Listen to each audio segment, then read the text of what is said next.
2XL, may 3XL na leggings para sa kanya. Ayan, 3XL. Hanggang 5XL ang aming leggings po. Sizes niya. Ayan, malaki si madam. Kaya gusto niya ng 2X. Ma'am. Thank you, ma'am. Sa inyo. Ayan, 2XL. Ayan, si IB. Sarado na kami mga suki. May plastic sa unan kasi na ulan. Ayan, nagkukuna si IB kasi nagtatago na si IB. Ayan guys, pauwi na kami.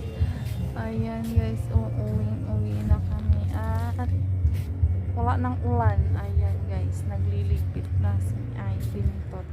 May bumili pang leggings na 2XL.